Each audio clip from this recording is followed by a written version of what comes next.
Welcome to the Deadass podcast.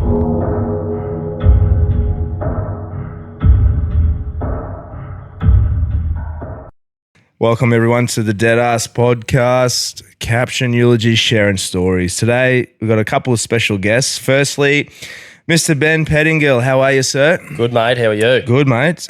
So firstly, we made contact with each other through a mutual friend of ours, Knuckles. Yeah, we absolutely did. Yeah. That weapon. Yeah, that's it. That's an understatement. Yes, absolutely. Mate, so firstly, a couple of things. One, you're fighting in the podcast Royale. So Apparently so. And in the 7-man blindfold match, which I'm really excited to see, mate. And if you follow the Alpha Events Co page, you'll notice that Ben will be the only one not wearing a blindfold. Yeah, I will not be excited to see that fight because I won't be seeing any of the fights that night.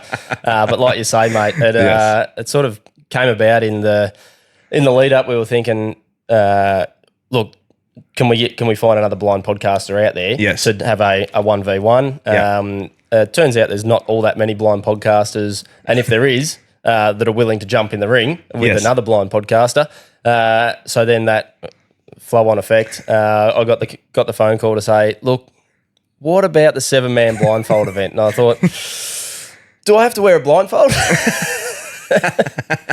And obviously, with that, I would love to have heard. I would love to have been a fly on that wall when they had that conversation, because I could imagine they probably didn't know whether to take it serious or have a bit of a laugh with you about it. Yeah, 100%. It was a funny conversation. It was one that I was like, look, I'm keen, but I think we've got to somehow make it fair. Yes, fair, but also to the point where you go, look, as much as everyone else is going to be wearing blindfolds, it's going to be their first time being blindfolded. But however, I live my life not being able to see, but I don't necessarily think that gives me any sort of form of advantage. Yeah, of course. Because in training, they're able to train and do the pads, spar, do all that sort of stuff, being able to see. So I don't know their tactics, whether or not they're going to be training blindfolded, not blindfolded, bit of both, and the difference that's going to make as well. Yeah, that's good. Yeah, I wanted to know, do you have a bit of a training schedule for yourself? I guess you would, wouldn't you? Like or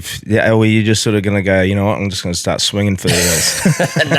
No. I have been training. I have been in the gym, doing a bit of cardio, doing a fair bit of running, and then hitting the bag as well. And then I think the thing for me, probably just from now until the actual fight night, will be finding someone to do a bit of sparring with, just so you know what it feels like to cop the hits and whatnot. But the difference is, like with you and your fight, you're seeing and knowing the direction that the punch is going to come from. That's true, mate. Yeah. So you've got a whole different form of sensory, you know, that you will have to be relying on. And let's describe to the listeners your condition. What is it? Just so how do you describe it to someone? I know that you said you're legally blind. Yeah, so I'm 98% blind. Okay, and we can get into the story if we want to later. But basically, lost 98% of my eyesight overnight at age 16. So headache one day, gone the next. Okay, wow. Sitting here, right here, I can't see you at all. I've got a massive blind spot in the middle, which is like a big ball of flicking and flashing colourful lights. Wow, okay. That flick and flash around 24 hours a day, 7 days a week, whether my eyes are open or closed. So it's a constant, just like a flicker. Yep. Like I said, ball of fireworks. You know the TV when you get the static? Yes. It's like the black, white and grey sort of fuzzy. Is that what it's like? It's like that, but all different colours. Do you mind me asking? So like this... Yeah, do you... I know on a podcast when I'm describing with my hands going this big, it's not great for the listeners, but we're saying like if you're holding, let's say a basketball 30 centimetres in front of your face, it's sort of that big of a blind spot. Yes. And then around the edges, it's like looking through a super thick pane of frosty glass. Does it make you disorientated, or does it make you... Can do. It can, yeah. Yeah, can do. Because my first thought would be like a little bit of disorientation or something like that. Yeah, a vertigo is a big vertigo. symptom. Yeah, vertigo is a big symptom. Especially more so when I first lost my sight for the first couple of years. Touch wood. I don't know where the wood is around here. You did touch it. You're right, brother. Touch wood. It doesn't happen on the fight night because it tends to happen the most when I'm physically exerted. Okay. And then everything just starts spinning. Yeah. So, I mean, that mightn't be a bad thing in a 7-man blindfold event. Well, the thing is, gonna be I'm spinning going to anyway. probably assume that a lot of the blokes are going to be having vertigo as well, because you're literally taking away one of everyone's one of the major sensories. So, you know, I would assume me spinning around trying to swing and stuff with my eyes closed or with my blindfold on, that I wouldn't be able to see. Like, it would throw my sensories right out. Like, and I'd get vertigo as well. And you're 100% spot on. Like as people, we receive and interpret 100% of the world's information through our 5 senses, but 83% of that's through our eyes. Yeah, yeah. So the other 4 senses that all the fighters are going to have left is only actually 17% of what we interpret as people. So it's a fair chunk just gone like that. So it's going to be interesting. But getting back to training, I'm like, do I get someone like in the sparring session to come around behind me and just start whacking me from behind? Because that's what could happen in the event. Like I said, the difference with sort of between seeing your opponent and going, I've got a brace from here to here to here to here, I'm going to be copping it in the front of my body because we're squared up to each other. Yeah, like you're not just going to cop one from behind, but that's very likely in a 7-man blindfold. We were talking before we went to air, and I mentioned to you what I thought I would do, and I'm not going to say it on air because just in case you want to use it, but as a bit of a tactic to minimise damage and minimise the hit and maximise potential of winning. So I don't even know how you get a winner. What neither do I. I think it's it sort of just comes down to performance. I think it's crowd based. I think it's crowd. I think last year, I think it was they voted. Yeah, okay. I think it was. Yeah, some dude dressed up in Spider-Man outfit won it. So, all right, maybe I'll have to do that just to get an edge. Yeah. You know what you should wear? The Daredevil one. Oh, that's a good point. That's a very good point. Wear the Daredevil costume. Daredevil, but obviously with no blindfold. No, well, that's it. So that would be so fitting to your to the way that you have to do it. So, mate, but yeah. So anyway, that was interesting. And you're up here in Rocky in CQ. You guys up here doing a bit of it was a talk. Yeah, mate. Me and one of my best mates, Mike, who you'll have on next part of the episode, whatever it happens to be. We do a lot of work together, and sort of off the back of both me losing my sight and his own story, we've, I suppose, learned a few hard lessons through life. As we all know, life can teach us some pretty tough lessons, and I think you don't necessarily have to go through shit in life to learn some of the lessons. I think you can potentially learn them before the shit happens and prepare yourself to be in the right mindset and be in the right headspace to tackle some of the tough stuff that life throws our way. Well, you guys are the perfect example of going through tough times and overcoming adversity. And I believe with what you're doing, but you also do, you guys got a podcast as well. Yep. No, we've got Talkin Tough. Talkin Tough.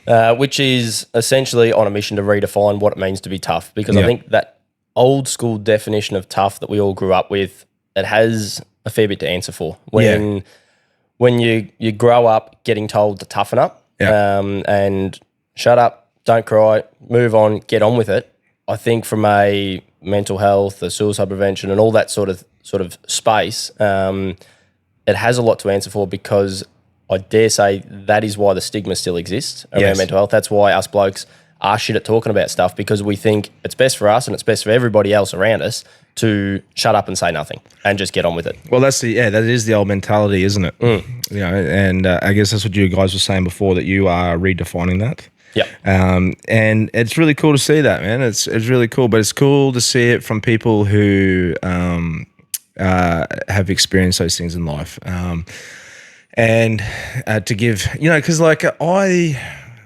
whenever I need advice on something, or if I look to, it could be anything. It could be a personal trainer. It could be just financial advice. Yeah. It could be personal advice, anything like that. I look to people who show signs of it that are proof in the pudding, as I would say.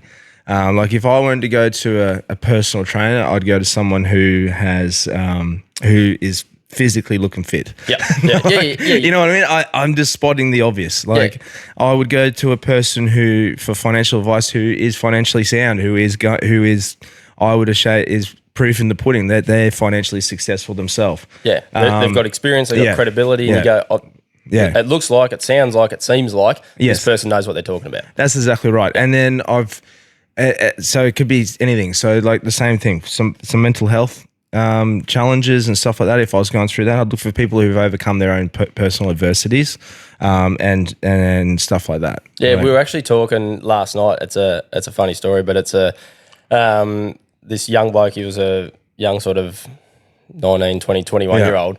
And all he wanted to be was a couples counsellor, and he was a single bloke, and a marriage counsellor. And you go, fucking hell. I don't know if you're the right person for the job. And he was adamant. He's like, no, that's what I want to do. And we're like, you need some experience here. That's just me. I'm very straightforward with that sort of stuff. I couldn't hack the thought of someone, like for an example, like someone trying to give me parenting advice that don't have children. 100%. That's just as simple as it gets. Yeah. So I've got mates out there that don't have kids, and now that I've got a 3-year-old and a 1-year-old and absolutely in the trenches, yes, they go, why don't you try this? I'm like, once you've had your 3-year-old and your 1-year-old, and you try that, then come back and let me know if it works. That's exactly right. So, mate, going back, growing up and stuff like that. So you said you were 16 years of age when you just woke up one morning and this and that. Leading up to that point, how was life, mate? You were going through normal childhood, normal, schooling. As normal as normal can be, I suppose. Quite privileged in the sense that I didn't really want for too much. I grew up on the outskirts of Melbourne, about an hour out of the city. Nice. And I think for me, to describe my childhood, it was very much just an outdoorsy kind of kid that loved camping, fishing, shooting, water skiing, motorbike riding, fishing, you name it. I loved it. And then throw in footy and cricket and basketball on top of that. And that was just me to a T. Yeah, beautiful. And that was going along quite carefree, just cruising through those sort of teenage years, loving hanging out with your mates, good family. You got siblings too? Yeah, one younger sister. Yeah. And basically, as I said earlier, all just changed in the matter of 24 hours, where I was sitting up the back of my classroom at school one day, looking at the diagram the teacher's drawn on the board up the front, and something didn't seem quite right about it. Yeah. When I say didn't seem quite right, it's like that little bit blurry, little bit hazy. I can still see it all. It was just this sort of odd shimmer, and I'm going, this isn't quite right. Ended up noticing it more and more. Can still see everything fine, but I'm going, this just, it's a bit off. Yeah. And anyway, I ring my old man, run it past him, and he goes, look, might be a head knock from footy, might be need to drink a bit more water, mate. Look, I reckon won't be a big deal. We'll work it out. It'll go away. She'll be right. Yeah. I was like, yep, sweet. And I reckon in hindsight, that's probably exactly why I rang the old man, because I knew he wasn't going to blow it out of proportion. Mm-hmm. He was just going to approach it casual, casual, matter of fact. And you would have expected, were you very concerned at that point, or were you just sort of like, nah, just something's not right? Carefree 16, you just get, she'll be right. She'll be right, yeah. It's all good. And typical bloke, when it comes to any sort of health stuff, you just think, let's just write it out and it'll be sweet. Problem was the old man then told my mum. Enough said. Yeah. So she goes, no, let's go get it checked out. Ended up getting picked up from school, at the hospital, get all these different tests done. And eventually the doctor goes, mate, we've figured out what's going on. You've got an inflammation of the optic nerve. Very, very common. Nothing to worry about. Yeah, okay. Everything be fine. So basically just the cord that joins your eye to your brain is bigger than it should be. Okay, yep. So we'll put you on medication. We'll keep you in overnight. We'll send you home in the morning. And next morning in hospital, wake up, open my eyes. Everything that I saw there the night before had gone. Really? Yeah, 98% disappeared, just like that. When you said they had inflammation, did they give you any medication or anything at that point? So they said, relieve it. They said, we'll put you on a course of steroids. Yeah. And I mean, 16-year-old teenage kid, I'm thinking, beautiful, steroids. I'm going to get jacked. Yeah, that's it. I mean, I'm hoping I've got another inflammation in the optic nerve before the fight night, just so I can have another course. But the doctor soon shut that down because he saw my eyes light up and he's like, mate, not those type of steroids. These are medical steroids. They'll do nearly the complete opposite to what I can see you're hoping they're going to do, mate. But they will make you better within a month. That'll reduce the inflammation. Everything will be sweet. It was very, very common sort of practice with any form of inflammation from a nerve point of view to go on this particular type of steroids. they don't know whether that had anything to do with it. I think looking back now, it was always happening. It was happening regardless. It was always happening, and I don't think the steroids did anything to speed it up, slow it down, or anything like that. It just so happened that we went to hospital because Mum was concerned, and it just happened overnight. So the inflammation is common, but the outcome of what you received, uncommon? Yeah, very uncommon, because then they did 2 weeks worth of testing going, this wasn't meant to happen. Yes. Doctors were in shock. I was in shock. Family's in shock. They did a whole heap of genetic testing of looking at the backs of my eyes, the insides, the outsides, testing my heart, like MRI, brain scans, all sorts of stuff to try and work out what the cause was, because an inflammation of the optic nerve should just be resulted with those steroids. Comes down, clear vision returns. Wasn't the case, obviously, and 2 weeks later we got sat down and delivered the news that it wasn't what they originally thought, and I'm sitting there going, no shit, Sherlock. But we then got told that it was a rare genetic syndrome called Leber's hereditary optic neuropathy 3, which is a mouthful. That's quite a lot. I just say the technical term is blind. It's essentially 1 in a million. Yep. It's a genetic condition that had been passed down through my family but had never presented. Really? Okay. So my mum had the gene, her mum had the gene, it gets passed down through the female, my sister's got it. I can't pass it on to my kids. You can't? No. My sister will pass it on to hers. Oh, through the women. Through the female. Yeah. But 1 in 10,000 people have the gene, but then it only affects 1 in 100 that have it. Really? So okay. No one had ever lost their eyesight in our family before that we know of. Yes. And then, essentially we got told that news, but also told in that same sort of moment that it was incurable, couldn't be fixed, and that I was going to be blind for life. So does it still pose a risk that other family members could get it? Or is it very rare? I know you just said you're reading. It is rare. The majority of cases, 95% of cases, are in teenage males. Really? Teenage males in there sort of between 15 and 18. Wow, okay. So my sister, now that she's sort of mid to late 20s, she's probably past the point, 1 being female, 2 past that age that she's at risk. But then if she has kids and she's got 2 boys, for instance, more likely to affect them, but it won't keep going. It won't spread in our family. My mum was the only sister and she's got 2 brothers, so her 2 brothers can see, and it stopped with them. Yeah. So she was the only female, passed it on. My sister's my only sibling. So it could stop in our family for good if she has 2 boys. More likely to affect them though. If she has 4 girls, it'll keep spreading.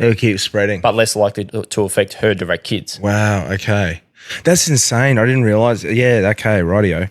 Holy. That was actually the second question I asked the doctor after he told me. I said, can I pass it on to my kids? At 16 years old, I don't know why I asked that question. It was like, you must have just been ingrained in you to think that you were concerned. I guess your main concern was that you were going to pass it on to your kids. Yeah, I think it would be scary, obviously, mate. Like, because you're going through it at the time, and the worst thing that you could, you think, oh shit, I don't want my kids to feel the same thing that I'm going through. Yeah, and I think, I don't know if it's a bloke thing or if it was just something inside me that goes, I'll deal with this. Yeah, but I don't want anyone else to have to deal with it. Yeah, of course. Yeah, it would be. Yeah, so I don't know why I asked that question. My mum still talks about the fact that she has no idea why at 16 years old that was the first question I asked the doctor. And that's interesting. Can I pass this on? He goes, no, you can't. I go, sweet, that's right. That's very interesting. Yeah, it must.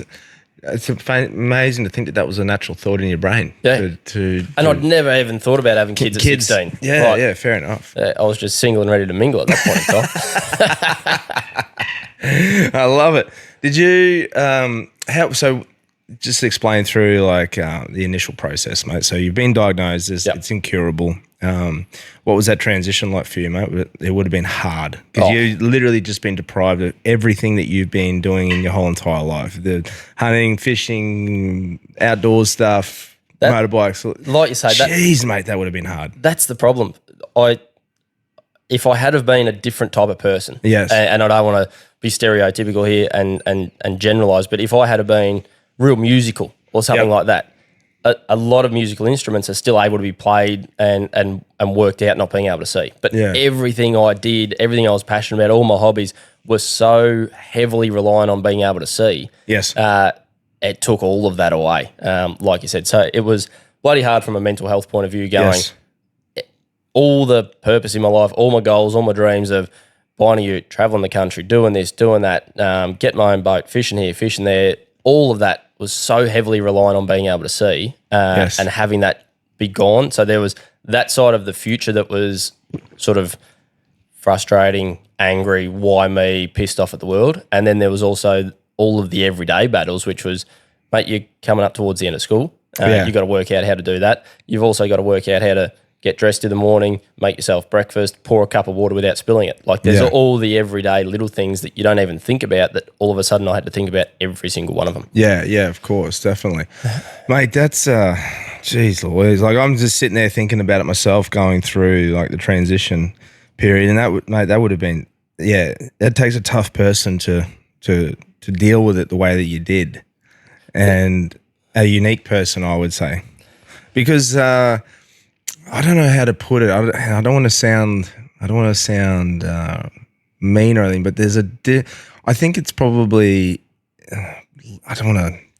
When a child's born that was blind, they don't have that experience of going through life and seeing things, and they've had to. I guess they'd have to have grown up dealing with, that's the lifestyle that's all that they know. Yeah, they don't know what they're missing. They don't know what they're missing. Yeah, I've been asked that question a lot. Going, would you prefer to have been born blind or have lost your eyesight when you did? And I go, look, I can only speak on behalf of what I've been through myself. So I don't know, but what I can say is, for me, it is easy to relate to everyone out there that can see. Like we can walk outside here, out the front in Rocky, and you can go, mate, over the street. It's a sort of grey skies today, misty rain, but over the street we've got a couple of buildings. We've got a building site down the road. We've got whatever else is going on, and I can picture that. Yes. Because I used to be able to see that. Whereas someone who's born blind is going, well, what's grey? What's blue? They don't even know what colour is. But then they're also going, yeah, but is this seeing business all it's cracked up to be? Yeah, that's true. Am I really missing as much as you're telling me I'm missing? Yeah. So like you say, they know no different. They don't know what they're missing. But it's much easier for me to relate. But every single day I wake up and open my eyes and I know what I'm missing. Yeah, okay, yeah. See, that's I just wanted to get a bit of an idea of that myself. Yeah, I like I said, I don't know what's worse and what's easier. Yeah. I think knowing no different might be easier in a sense, from a getting around and probably a mental point of view, like a mindset and a headspace and a head noise point of view, because you know no different. Yeah. You go, look, hey, you keep telling me that I'm missing out, but look, I don't actually know what I'm missing. Yeah, no, fair enough. That's what. So going from there to an everyday life, how was that transition period? So like just as simple as, like you said, like waking up in the morning, getting ready for the day. Obviously, your aspirations or your goals and everything change now. Like you know what I mean? Like it's everything. Everything changes. It's not just this part of your life changes. Everything changes. Yeah. And like I said, I've now got to think about pouring myself a cup of water and knowing when to stop. Yeah. First time I did it, I got a wet hand. Yes, of course. I didn't know when to turn the tap off. Next time I do it, I put one finger in the top. When the water hits my finger, I know when to stop. Yeah. But now I've got to multiply that by every single other little thing we do in life every single day without thinking. Yeah. All those things you do on autopilot, I've now got to think about. Yes. It takes more thought, more energy. And then the bigger stuff, as in your hobbies, your goals, your career, school, all that sort of stuff, that starts to change too, because I wanted to be a helicopter pilot. Yeah, right. Wow. All of a sudden, that's not happening, is it? Yeah. Oh, man, imagine if you could. Hey, that's less traffic up there. Yeah, so, you know what? You're right. I reckon once we're up off the ground, like take out probably takeoff and landing, I reckon I'd be all right. Yeah. But the landing bit might be an issue. I have flown a plane though. I will. That's cool. I will say that. Yeah, that's awesome. I know that's up your alley. Yeah, the old it is. fixed wing. So that was a cool feeling. Don't hold it against me.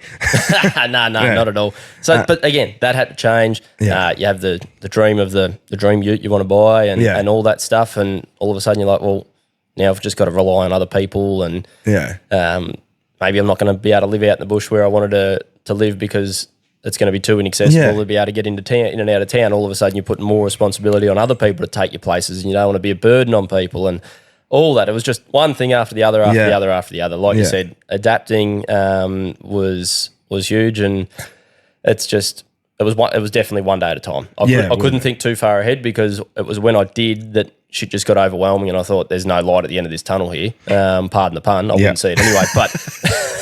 It was very much go just one step at a time and get used to the everyday part of not being able to see, and then start to push the boundaries of what's possible. So what about things like as simple as like your other senses? Now that you're more reliant on those, and did you find that you had to train them a bit better, or are you still much the same? No, I don't think I. Or do you even notice the difference because you're such a transition, I guess a bit of a slow process? Slow process. It wasn't something that I thought, right, I've got to train my other senses to get better. But the one I've noticed it the most in is hearing. Hearing has definitely improved and been heightened, but everyone goes, oh, that'll be great. You can hear more, like you say, it's going to be like Daredevil and it's going to be fantastic, but it's not all it's cracked up to be. Yeah. Because in a quiet environment, like here, sitting here, great. I've got the headphones on, but I can hear the aircon going. I can hear little bits and pieces going on, picking up those noises that I may not have previously. Yes. But then in a loud environment, it's worse. So go to the pub, concert, footy match, whatever it happens to be, 100 other conversations, all the background noise, all that's heightened. I actually struggle more now having a conversation with you across the table than I used to. Okay, all those other conversations in the background are so much louder than they used to be. Yep. Okay, that would be, yeah. And what about what about your touch and all that sort of stuff as well? We could go in. I don't. Not that I've noticed. No, okay. I was going to say hot and cold, and I think smell a little bit has picked up. Yeah, okay, yeah, of course. Like I'll pick up different smells that sometimes other people don't. I go, can you smell that? And they go, no, what are you talking about? But I think again, I haven't noticed it as in wasn't there one day, was there the next. It's just slowly probably increased over a number of years because it was 2011. Was it? Okay, so we're 14 years now. Yeah. Best part of half my life now. Yeah, it's crazy to think that too, isn't it? Yeah. That's wild, yeah. It is. Hey, what about, because like you said, you need to mentally think about everything that you're doing every day. Were you like mentally fatigued at the end of the day? Like were you knackered because you're constantly thinking and having 100%. Oh, I would have been stuffed. Probably early days, yes, but probably even more so now, the more you start building your confidence and trying to do more and more stuff yourself. Yes. Like I didn't have to concentrate as much early days because I didn't want to use, like I've got one of those white sticks, the white canes that people use to get around that can't see. But I didn't want to be seen with that for the first 2 years. I was embarrassed by it. I didn't want people to treat me differently. So all I did to walk around was put my hand on someone's shoulder and they'd tell me every time there was a step, turn, everything. So I didn't really have to concentrate. Yes. Whereas since sort of embracing not being able to see and going, you know what, this is part of who I am, I've got to accept it, I've got to embrace it, and I'm just going to make the most of it, rather than sort of relying on other people and taking the easy path through life. Not that it was going to be easy, but easier by leaning into everyone's sympathy and help and all that sort of stuff. I think that has been more mentally fatiguing because all of a sudden you're out in a new city by yourself when you work and here, there and everywhere, and you've got to navigate that city, that new environment by yourself, which is bloody scary when you. It would be. It'd be daunting, mate. Oh, and the amount of trust you put in people, like getting in a taxi and saying, "Oh, can you take me here?" And you can't watch where they're going. Yeah, you don't know if where they're dropping you off is the spot you've asked them to drop you off. What about the anxiety, just knowing that you're in a car and at any time you know what I mean? Like, I don't want to say it, but like, there's a chance that your old mate could suddenly put the brake on, or someone might run up your ass, or but normally you've got that anticipation of it happening. You can see it. And you can brace. And you can brace. Even if you're in the passenger seat, like even if you're not the one driving, you're reading the road. And yes, of course, naturally you do. Yeah, you're observing, you're tensing up. If you do see something, kangaroo starting to bounce across the road, you go, all right, I'm going to start to brace here, even if you're in the passenger seat, like you say. And I don't have that. My wife, Amy, she is very emotive, and she doesn't mind a scream, maybe out of context or out of proportion. And she's obviously designated driver. I am not the designated driver, but therefore, let's say a group of ducks just waddle across the road, and she'll sort of scream, and I'm thinking, right, we're about to have a head on with a truck. And then she'll brake, and I'll go, what just happened? I'm freaking out, thinking, right, this is it. I'm seeing the stairway to heaven here. And she goes, oh, it was just a duck on the road. Yeah. And I'm going, like, you can't do that to me. Just brake slowly and go, oh, duck, get out of the way. But she's just a emotive person, and that's just who she is. So now it's probably gone the other way, where if she does scream while she's driving, I go, nah. I'll just stay relaxed, and then there'll be the one time that it is going to be the head on with the truck, and I won't be prepared for it. But it is definitely, from a mental point of view, fatiguing from that sense, because you're just always on edge. Yes, of course. You don't. It's so much harder to trust your environment, trust people around you. Like you can't just read a situation without being right there and hearing it and feeling it and smelling it. You can't just see a group of people, let's say, getting into a blue out the side of the pub that you're trying to walk into, and I'll just go, well, that's the pub I'm heading to, and that's the direction I've got to head, and my Siri on my phone is telling me, yep, in 100 metres turn left, and everyone else would see that and go, we're just going to hang back here a minute. Yeah, of course. Yeah, that's right. And I end up walking straight through the middle going, sorry, boys, I'm just heading into this pub. And all of a sudden I'm in another fight. So, like you say, it's just on edge the whole time. You don't see it, and you don't make it look that way, but you're definitely on. At any point from when you receive the devastating news, mentally, did you find some low points in there, mate? Did you have some doubts in this sort of thing? Like, were you going through some shit there? Like I would. Fucking oath. Yeah. Like, I don't think. I think anyone's sort of full of shit if you say you've been through a tough time and you haven't had those thoughts and those low points. Low points. I think for me there was definitely a lot of dark moments in the first sort of couple of years, because my problem was I did what most blokes do, and I thought, toughen up, she'll be right, get on with it. Yep. Put on a brave face, act tough, and then that's the best way for me to deal with it. That's the best way for other people to deal with it. Like, they don't need to be burdened by my shit and what I'm going through, so I'll just pretend like everything's sweet. Yes. And then eventually, doesn't everything just become sweet if we pretend for long enough? But behind all that, you just start bottling stuff up and bottling stuff up and bottling stuff up, and then your bottle gets fuller and fuller and fuller, and all of a sudden, when our bottles are full and can't take much more, then you end up in a pretty dark headspace. And there was definitely moments for me where I'm going, like, this sucks, this is fucked, I wish I could see, why couldn't this happen to somebody else? Like, we're talking a 1 in a million thing that... Yeah, of course.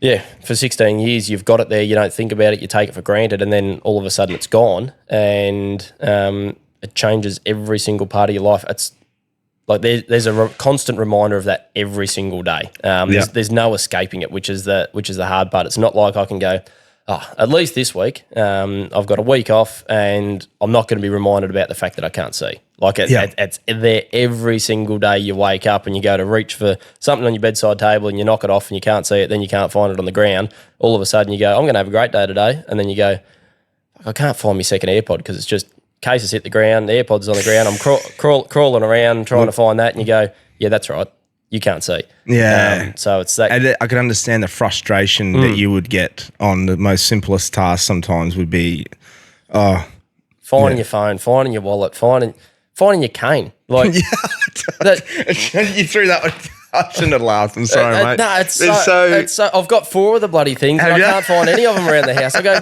what? I need a cane to find the other cane, and it's just it's chaos, mate. You threw a curveball at me on that one, mate. That was a good one. And throw a 3-year-old into the mix that thinks it's the best toy, the best toy going around. In the world. Yeah, Dad, my eyes don't work like you. Doesn't want to play any other toy but Dad's toy. Yeah, exactly. Yeah. Loves playing with the cane. So. Yeah. Oh wow. Yeah. How do you find the cane, mate? Was that a bit of a mission? Or is it pretty? I know. Oh, geez, I'm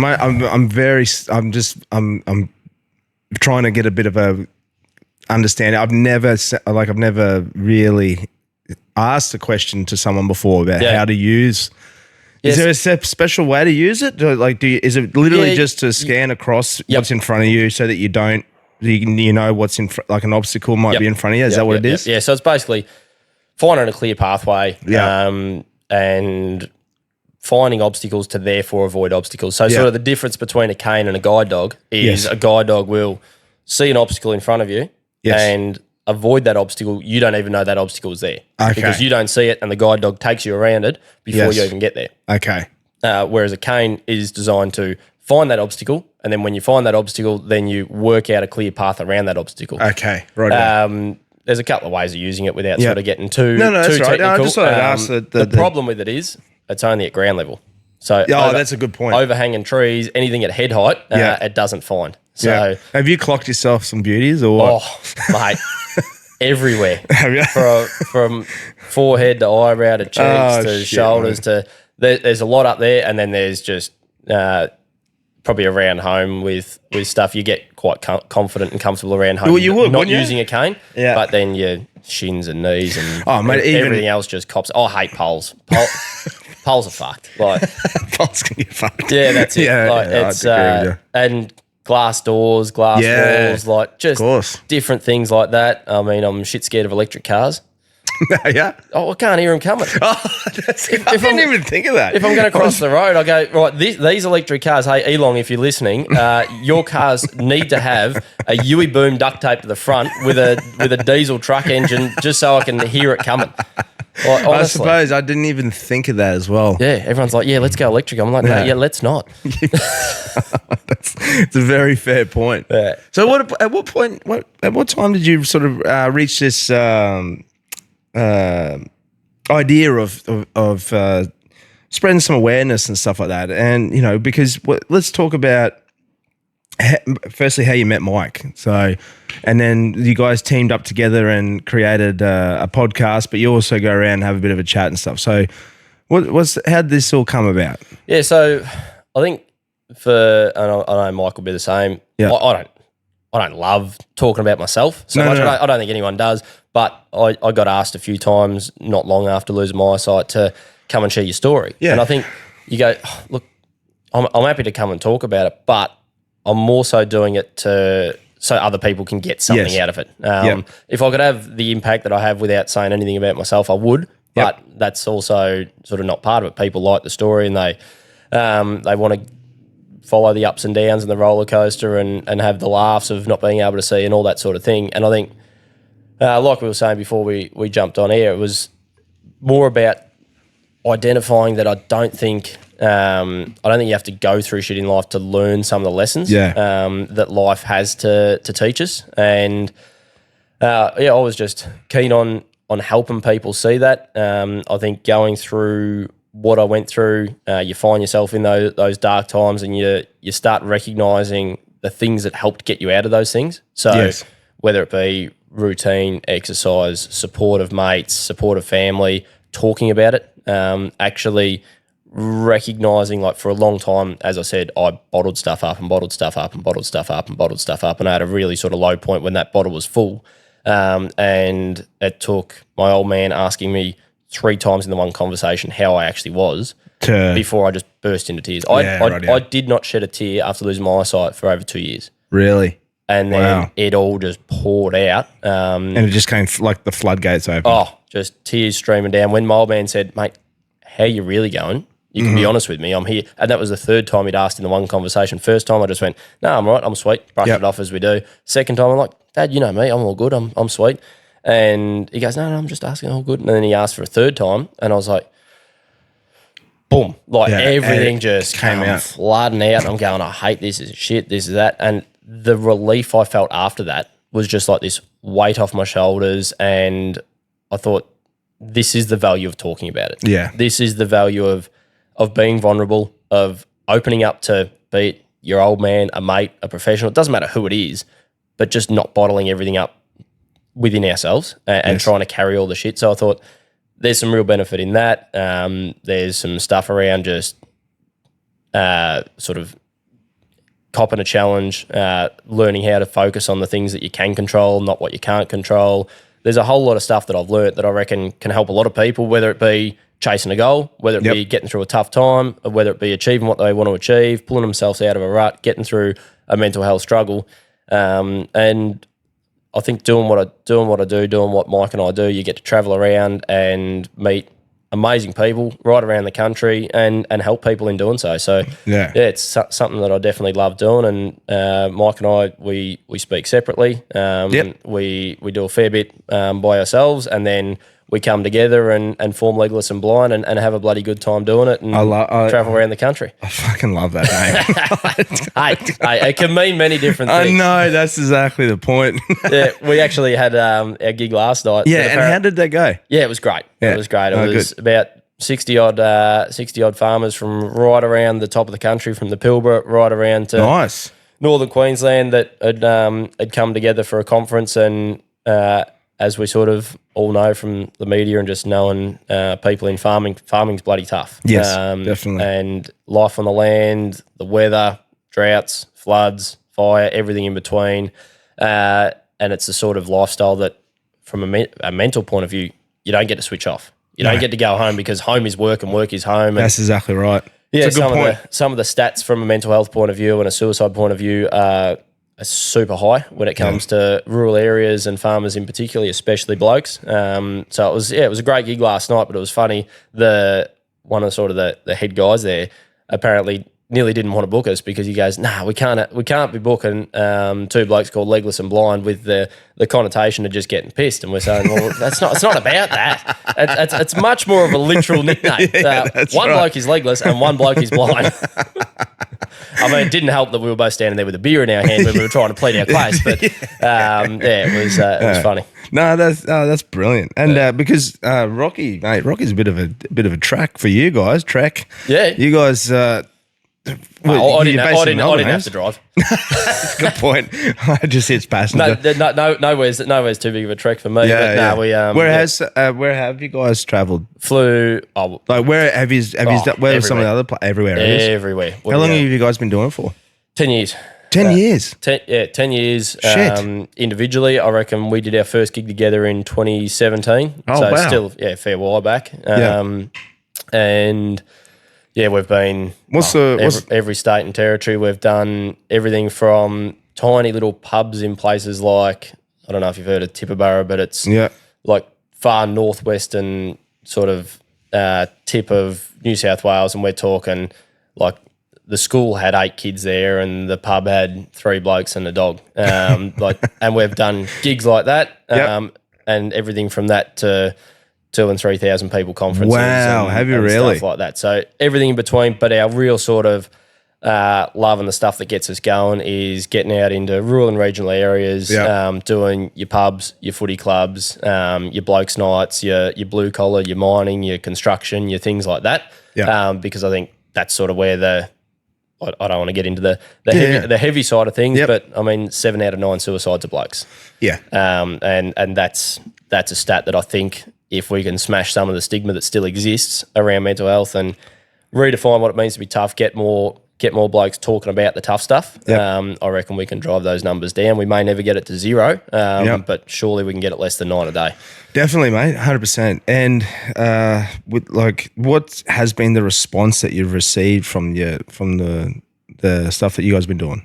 Yeah, positive stuff. The feedback you hear from it. Because I think our approach is a little bit different in the sense that we're not there to preach. Yes. We're not there to teach. We're not there to go, hey, when you're feeling this, ring this number, do this, do that, do this, do that. Because it's like being told to clean your room by your mum when you're a kid. It's the last thing you want to do. Mm-hmm. Right? Whereas definitely.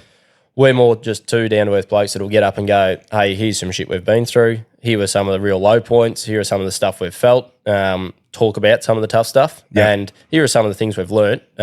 Maybe if you're doing it tough, you could try them, but that's up to you. Yes. So we're not going to ram it down people's throats. Yeah, we'll give them some ideas. But it's then your choice whether you take something away or not. Yep. And then probably the biggest positive out of it is the one-on-one conversations afterwards. Okay. It's one thing to get up and do your 45 or your hour on stage, but the best part is the people you get to meet afterwards and the one-on-one conversations and yarns you have where people are just open with you and feel comfortable because they've just sat there and listened to a couple of blokes, or like if it's me speaking by myself, where they go, I can't believe the courage you had to talk about some of that stuff, that like the emotions and the feelings and what you felt, and bottling it up and crying and all this stuff that blokes don't talk about. Mm-hmm. And then because we've just shared that, then they feel comfortable to share it with us. Share it with you. Yeah. And that's just huge, where quite often you've got blokes that, or anyone for that matter, that going, right, because of this, I'm going to go and get some help. I'm going to talk to someone. I'm going to do this. I'm going to do that. And you just go, that's what makes it all worthwhile. Yeah, no, that's good, mate. No, it's awesome to hear. It's awesome that you're spreading that awareness and just sharing it that way in that. And I think that's sort of it just gels better with people. You know, I find that more just trying to shove it down their throat, it deters them from it. There's nothing worse. Yeah. Nothing worse. And it becomes, you become complacent with it. Like I remember plenty of times, like as soon as something referred to something like a self-harm or something like that, the first thing they say is ring health, like Lifeline. It's just like, it's become so repetitive that it becomes like you don't even really take it, you don't even really listen to it. Yeah, it's that's the problem. Yeah, and it doesn't feel real. It doesn't feel real. That's probably the point I'm trying to get to the most. It's not there's no real attachment to it at all. It's like it's unless you're hearing it from a real person and you're hearing it and you're seeing it, it's then it sort of hits home a bit harder. But when you're just hearing an announcement like this and that every time, it's just you don't really take it in. You don't, and like absolutely those services definitely have a place and whatnot. Yeah, of course. Don't get me wrong. I'm not saying I'm not saying they're not good, but I had a yarn with a guy the other day, and he goes, was doing it tough, was down and out, was at the point that I was like, I need to do something about it, and he ended up ringing one of those numbers, ringing one of the helplines, and on the other end of the phone was, welcome to da-da-da-da-da, press 1 for this, press 2 for this, press 3, and you don't even have a real person on the other end of the phone line, and he just hung up. He goes, I've built up so much, I've got so much anxiety, I've built up the courage to finally make this phone call, and I am on the edge, and you're just talking to some bloody computer, and you go, I'm out of here. And ended up, thank God, talking to a mate. Yeah. Like the next phone call, he goes, I need to talk to someone, like an actual person. Because we're real people dealing with real shit. Like the last thing that's going to help us is talking to a computer. Yeah, no, you're exactly right. And that was probably more the point I was trying to get to. I find that there is a group here called Walk and Talk, and great blokes. It started the same sort of thing where they catch up every 3 weeks. They find a place around town here. Yep. All the blokes catch up, they go for a walk, and they have a talk. Yeah, and it's fantastic. Yeah. Great non-for-profit charity. They got the charity status now, and they're doing very well with it. But the idea behind it, I loved it because it was just a casual thing where the guys could go. There was nothing thrown down their throats. It was just, hey, look, man, if you're feeling down or if you feel like you need to talk to someone, it wasn't also the fact of like there was a great statistic that they had there that showed that so many people are lonely. So many men are lonely as well. So you top the loneliness with the anxiety, all that sort of stuff. It's a recipe for disaster. Yeah. So but the whole premises around is just a casual catch up. Nothing's thrown down your throat. The guys get together, they have a yarn. they're feeling they got a place to reach out. You contact them. You're speaking to support groups. There's people there. You're talking to them directly. You're not dealing with an automatic teller and all that sort of stuff. It's just real. It's real. It's real. It's real life, Yeah. and it's no different. That the best, like some of the best conversations you can have might be around a fire at the pub with a beer. Like you got to do it where people feel comfortable. You put them in an environment where you say, right, everybody sit around in a circle, and then one at a time we're going to put you up on a stool on a spotlight and tell us all your problems. You're going to go, no chance. Yeah. Right? No, definitely. Like you've got to do it, like you said, walk and talk, casual, comfortable. Yeah. It breaks down the loneliness point of view. It reduces the anxiety because I think even the movement of just being out and about, you can look around, you don't have to be sitting across the table feeling like you're being interrogated. Yes. You can just do it casually, and I think a lot more will come up when you do it that way. And there's plenty of places like that if you are thinking, right, I'm worried about a mate, I'm worried about so-and-so, where's the best place to do it? Yeah. Walking and talking is a great one. Yeah, definitely. We always say side by side. So side by side, yeah, that's right. Side by side for blokes, we are shit at eye contact. I'm especially shit at eye contact, but I like the puns you're throwing in there, mate. You're doing well. You can probably tell that I'm shit at eye contact. I don't even know if I'm looking at you with these headphones. You're doing well. You're doing well. Bryce is everywhere. You're doing well. But yeah, I'm saying side by side. So whether that be in a car together, looking out the windscreen, walking, looking around, whether it be leaning over the back of the ute, on a fence, wherever, like that's the best place to feel comfortable. You're exactly right. And they do use that same sort of premise. I remember Jordan mentioned it. So you get that when they go into battle, it's side by side. It's side by side. It's great. It's a great analogy for that. And it's so true. Not to take away, like we said before, not to take away those, those services are available, those other services are available, whatever, what if it's better than nothing. You might as well have something there. Now, I'm like myself personally, I've got no experience in any of this sort of stuff. I'm just a person that's given a platform for other people to share those experiences, and also too, I'm just a witness. I've been a witness over the years to the aftermath of something terrible happening. Yeah, so, in the line of work that you do. In the line of work, I've seen the effect. I've seen the tragedies unfold after the event takes place. You see the hole that's left with those families, the sadness, the grief, the things that they're having to experience. But also too, I've also been a witness to the impact that person has left on a community, have left to family and friends. People that they probably don't even assume that they've got this amazing support group, this amazing community that love them and care for them. Yeah. And it takes something like that to happen for everyone to come together to pay their respects to a person who wouldn't have had any other idea that this is the kind of love and friendships that they are available there. But when they're in their worst time and in their darkest hour, they don't realize that they have all those people. Yeah, when they've got the blinkers on, they're only thinking a certain way and seeing a certain thing. Yeah. They think they're doing everyone else a favour. Mate, I've said before on podcasts, I said if I had a crystal ball, I wish I had a crystal ball where I could show people who are going through their darkest time, I could show them this is the impact that you have on people if you decide to vacate this world. Like there are people there, the family, friends, people in the community that love and care about you, even when you think that there's not. You know what I mean? Like I wish I could show them the impact. It's a fascinating sort of thought in it to go. Yeah. If you had that teleporter to go, hey mate, this is the amount of people that are gonna. But I think the hard thing with that is, Bryce, the people that rock up to that funeral, like we all need to, I suppose, put our hand up a little bit and go, it's up to all of us.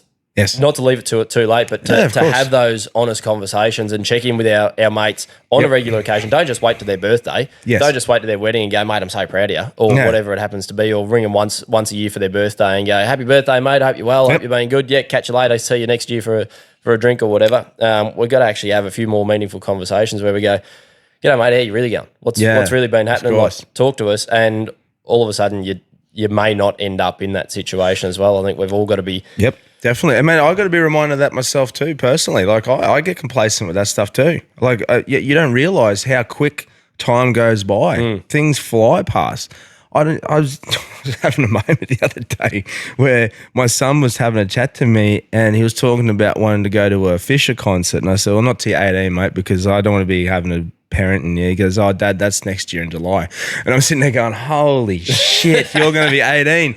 That's my youngest son. I'm sitting there going, holy smokes, I didn't realise how old, like how quick time had gone. Time flies. But that's with everything. Like you don't realise that a conversation that you've had with a mate, you felt like it was only yesterday, but it might have been a month ago. Yeah. A lot changes in a month. Caught up with a good mate of mine just last week, and we worked out that he hadn't even met my daughter, who was a year old. Yep. And it would have been a good 18 months or more since we'd seen each other. Yeah, you don't even realise it. And we live 15 minutes down the road. Yeah. Isn't that crazy? And he walked in, he goes, so tell me about your last 18 months. And I was like, what do you mean? He goes, well, that's how long it's been since we caught up. So tell me everything that's going on. How you been? How you feeling? This, that, the other. And you're going, right, we need to catch up a bit more because like you got so many good mates out there, but it is so easy when life gets busy to just be complacent. And I always do the same thing. I always say to them when I do catch up, we need to catch up for a beer. And we need to catch up. We need to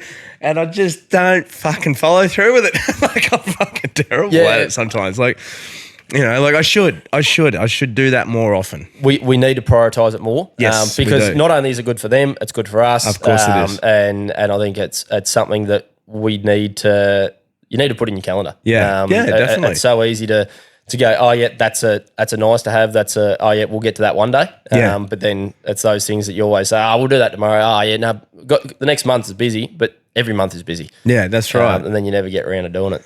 Mate, what's leading forward now? So you got the fight night coming up, obviously. But do you guys have anything in the works with what you're doing here with Legless and Blind? Do you just have other places you're going to go to?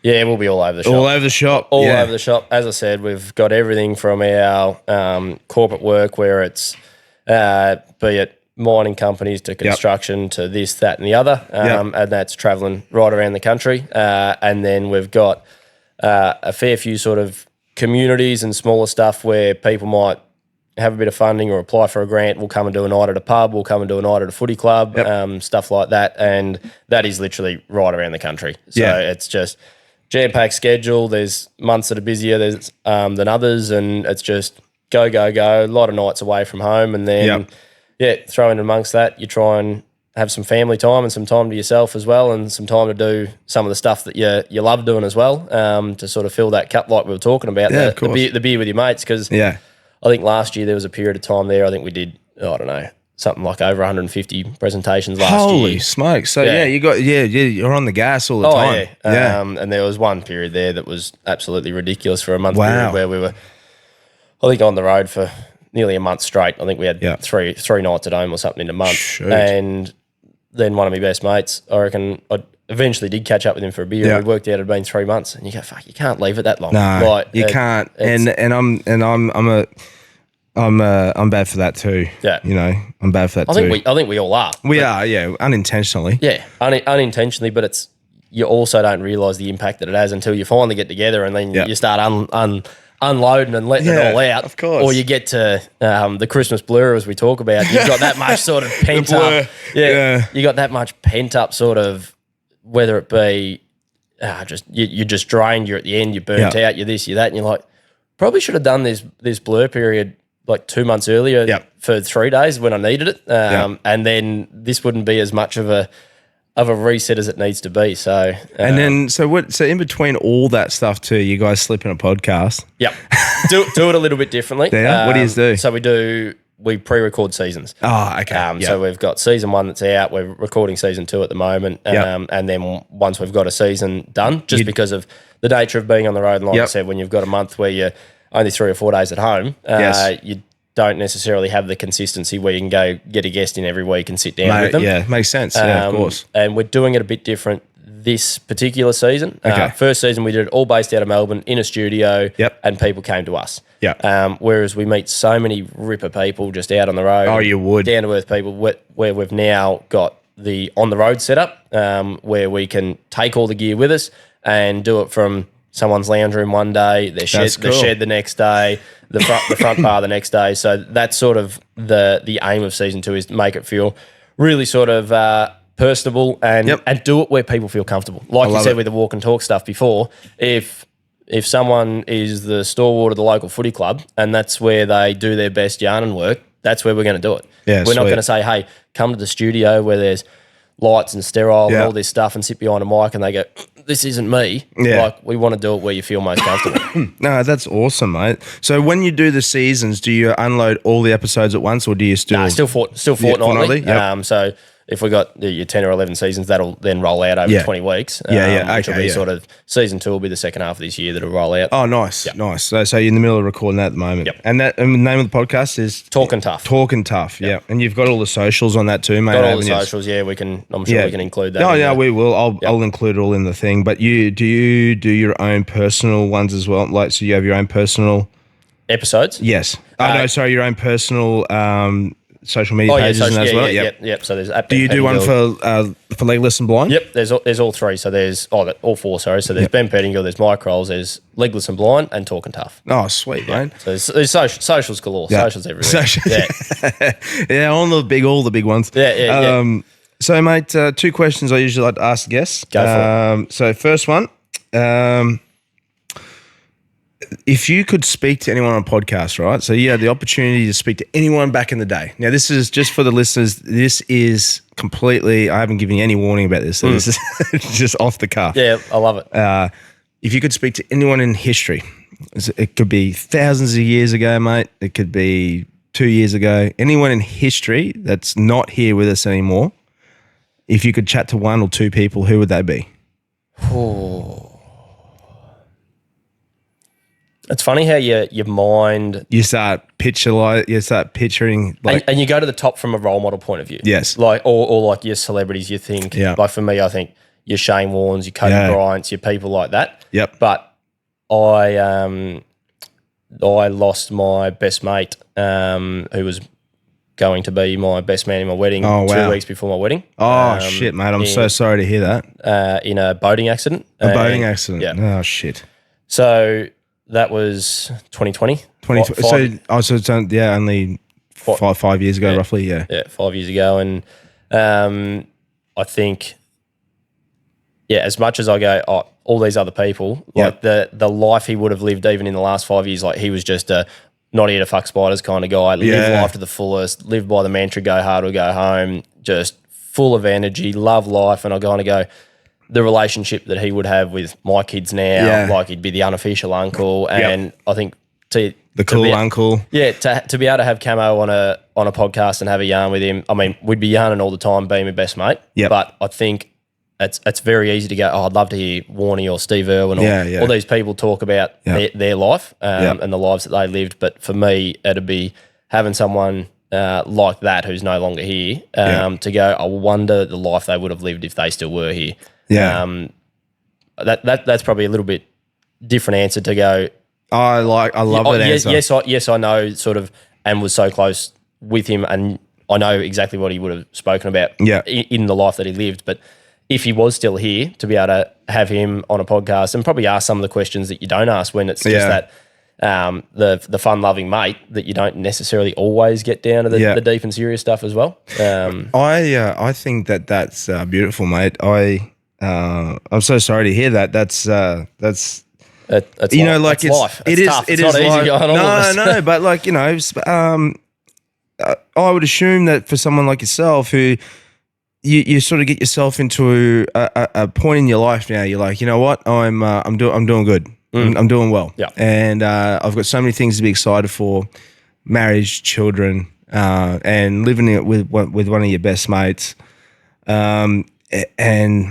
And then to tragically lose them like that, it would almost put like a bit of a reset button to you, where you've got to obviously mourn the loss of your mate, but then also reevaluate everything that you have in life and everything that's going on as well. It would have been a real change to everything for you. Big time. Like I, hand on heart, would say that the grief and the loss of Camo is probably, and dealing with that has been harder than losing my eyesight. Yeah. Like I would genuinely believe that, mate. Yeah. I mean, completely different. So hard to compare the two. But the grief, the pure grief. The pure grief and pain. The adjusting and the frustration, the adapting and the anger and all that sort of stuff with the eyesight stuff, absolutely. But the pure grief and the hole in the heart that it leaves there is much deeper. I've always put it to my take on it. I've had my own personal experiences, but I find that it's like a hole in the heart that never closes. It's always going to be there. It's just that you learn to cope with it every day. It never goes away. No. You build up a resistance to it to deal with it. It gets easier to manage. It gets easier to manage, yes. But like you say, it never. And I think that's again one of the reasons that we do what we do and why I do what I do is there's this myth that that there will get a point in time where you get over it. Yes. And I think that's bullshit. You don't. No, you don't get over it. Yes, it gets easier to manage, but the myth of you just got to be resilient, get over things and move on. But some of the biggest shit in life you will never get over. Of course. It is always going to stay with you, and you've got to be okay with that. Yes. And embrace the fact that there's always going to be that little hole in your heart, and that is life. Yeah. And when you not going to heal, that's not going to go away. That's right. And when you come to terms with that, it makes life easier to move forward. Not to take away anything from it, but it just helps you move forward. Yeah. When you accept that there's always going to be that hurt, that sadness, that when you think about that mate, that family member, whoever that is, that loved one, it's okay to every time you think of that person go, that still hurts. That's true. Yeah. Now, mate, what about someone who's currently with us, someone that's in society that you'd love to just sit down and have a yarn with, pick their brain, get a bit of an idea of who they are as a person? Yeah, great. Anyone that you idolise? I think Goggins would be one. Oh yeah, that's a good one. just from a bloke that you look at and go, mental toughness. Like there, you want to know how do you tick that way? Like the mindset you have of just pure grit, pure this. Like there is just tunnel vision of this is my goal, this is what my purpose is, and nothing's getting in my way. And the whole, I don't care what anyone else thinks. Yeah. I think for me, someone like that would be a great one to sit down and pick his brain. Love it. Just because he's so unique. Love it. So unique in the approach, so disciplined. I think he'd be a great one. Now, for every guest that comes on the podcast, we give you a little token of our appreciation. So I'll explain it to you. It's a coffin nameplate. Okay, so it's a nameplate that you put on a coffin. Yep. And on the nameplate, we've put your name on it. So it's like a little trophy, or like a little plaque to say thanks for coming on the podcast. Yeah, nice. Yeah, mate. So you've got one of those. Mate, thank you very much. No, you're welcome, mate. I really appreciate you taking the time to come in and have a yarn. Mate, fascinating for me personally, just to get a bit of an insight to someone that's going through this, that is dealing with it, will deal with this for the rest of their life, but how you deal with it on a daily task and how you're a very positive person moving forward, and the messages that you're spreading. I just think it's fantastic, mate. And I'll be cheering for you in the match, mate. Hey, I'll be cheering for you too, cheers, mate. Brother. I appreciate it, mate. I'll be in the corner. I'll be yelling out and cheering for you every time I hear a good bit of contact. I'll just be hoping it's you and not Hammer. Thanks, mate. But I appreciate it. And echo what you're saying. I think for me in this space, I think it's so important, as we said, to meet good people that you can relate to, that you can just have a casual conversation with. Yes. But I think the thing I love about you, mate, and I was wanting to say it a little bit earlier, is that episode you did not long ago with your update. Sure. Just your one-on-one episode, and you're like, look, I'm just going to lay it all on the line. Yeah. Things haven't been great lately. Yep, missed a couple of episodes here. Should have done this, should have done that, but haven't been in a good space. And I think we need more of that. Yeah. Especially with the platform that we all have behind the mic, Yeah. to be able to talk about the real shit and then still have a laugh at the same time. Of I course. don't think it has to be one or the other, and I think we're getting better at that. I think you're great at it. So no, thanks, mate. I just wanted. appreciate it. I think it's very important just to keep that honesty about it. Yeah, I hear it from other guys. Other guys are saying the same thing. They're saying, look, maybe it's time that we mention some of the real things we're going through, where we say these things and we like what we've discussed today, the same thing. I thought it'd be a bit dishonest of me not to share and say to you, hey, look, I was doing a bit shit this week and stuff wasn't going right, but I'll be honest with you, this is what was going on, and it's not all sunshine and rainbows. Just because you get to sit here behind a mic doesn't mean you live the easy life. Yeah, that's right. Doesn't mean everything's great. No, 100%. But I appreciate it. No, you're welcome. I appreciate that. Thank you so much. And we will definitely once the fight night's over, we'll definitely put a new meaning to the word legless and blind. We'll give it a good crack. I think there'll be a couple at the casino that might embody legless and blind. And by a couple, there might be 4,000 strong. So can't wait. It'll be good. Yeah, I appreciate it, mate. All the best, eh? Right, Catch up soon. Thanks for having us. Cheers. See ya.